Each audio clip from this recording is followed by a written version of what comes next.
Bonjour, je m'appelle Astrakhan Zoïste, je suis élève en classe de 3e B au collège Martin Luther King et ma professeure principale est Madame Châtelain. Je vais vous présenter mon oral du DMB avec pour thème le PEAC. J'ai choisi de vous présenter une œuvre peinte par René Magritte en 1965 et intitulée Le Blanc-Seing. Dans cet exposé, je vais vous expliquer pourquoi j'aime particulièrement ce tableau et de manière plus générale l'œuvre de René Magritte. On peut commencer par se demander qui est René Magritte. C'est donc un peintre surréaliste belge, né en 1898 et mort en 1967. Le surréalisme est un courant artistique qui naît à l'issue de la Première Guerre mondiale dans une volonté de rupture à la fois de la forme et du fond, et qui va s'exprimer bien sûr dans la peinture, mais également dans la littérature, le cinéma, la musique et toutes les formes d'art. Le surréalisme donne une place importante au hasard, à la fois dans la réalisation des œuvres et en même temps dans les thèmes abordés, avec principalement le rêve, l'imagination, les phénomènes extraordinaires. Le cadre étant posé, on va pouvoir maintenant rentrer dans l'analyse du tableau, pour essayer de comprendre pourquoi c'est un tableau surréaliste. Le tableau représente une femme sur un cheval en train de sortir de ce qui pourrait être un bois ou une forêt, même si on pourra rediscuter exactement de ce qu'on est en train de voir. C'est un tableau qui est peint à la peinture à l'huile, donc une technique très classique, mais où le rendu est finalement assez étrange, un peu décalé, comme si on avait tordu la réalité. Au départ, quand on regarde le tableau, on ne sait pas forcément d'où vient cette étrangeté, et c'est ce qu'on va essayer de décrypter ensemble. Les couleurs du tableau ont une dominante plutôt froide, avec des camailleux de vert et de gris, principalement. Ce sont des couleurs qui sont plutôt diffuses, assez fondues les unes dans les autres, sans réel contraste, sauf au niveau des troncs, où on a un contraste plus marqué, ce qui permet d'amener l'origine de la lumière. J'attire votre attention dès maintenant, même si on y reviendra juste après, sur la couleur du fond, qui est ici plus claire que le premier plan, ce qui, normalement, dans une forêt, n'est pas normal, puisque au fur et à mesure où on avance dans la forêt, il y a moins en moins de lumière, et donc les couleurs devraient être plus sombres. On amène ici déjà une notion d'étrangeté.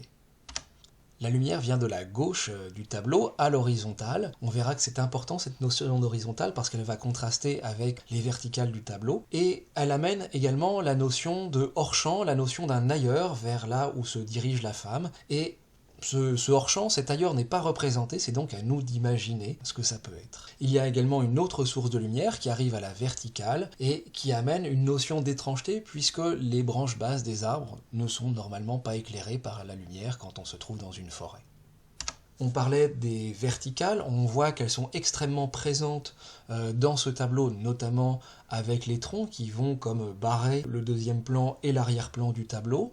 On voit effectivement une différence assez marquée entre le premier plan et le deuxième et le troisième plan. Le deuxième et le troisième plan sont verticales.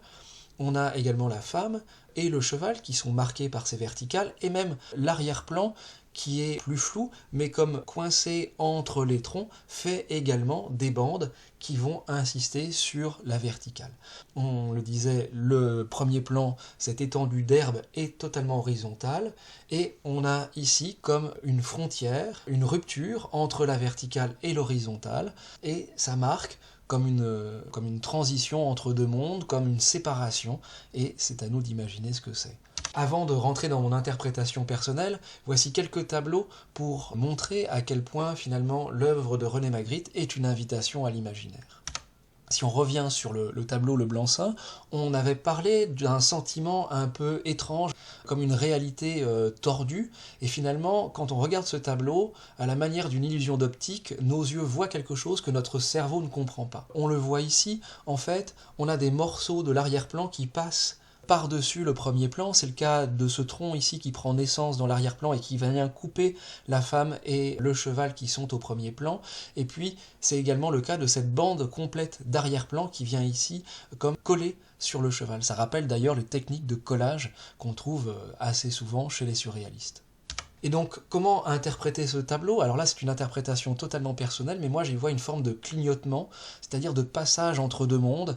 J'aime imaginer qu'on est là dans le monde des fées et qu'on arrive dans notre monde. On parlait de frontières, de rupture, mais moi ce que j'aime dans ce tableau, finalement, c'est qu'à chaque regard, eh bien, j'imagine une histoire différente. Est-ce que cette femme est une fée qui vient dans notre réalité? Est-ce que c'est une humaine qui, après un voyage dans le monde des fées, revient à la maison? Eh bien, on ne sait pas et c'est à nous d'imaginer. En conclusion, j'aimerais rapprocher René Magritte d'un artiste contemporain que j'aime également beaucoup, qui s'appelle David Lynch, et notamment de sa série Twin Peaks, puisqu'on peut voir ici que finalement on n'est probablement pas dans une forêt, mais quelques arbres qui sont positionnés comme une sorte de cercle d'invocation, de cercle de passage, ce qu'on retrouve aussi chez Twin Peaks avec cette idée du clignotement des personnages quand ils passent d'un monde à l'autre, et puis le rideau rouge, qui n'est pas présent dans le tableau, mais qui est aussi un des motifs qui revient très régulièrement à la fois dans le cinéma de David Lynch et dans les tableaux de René Magritte. Merci de m'avoir écouté.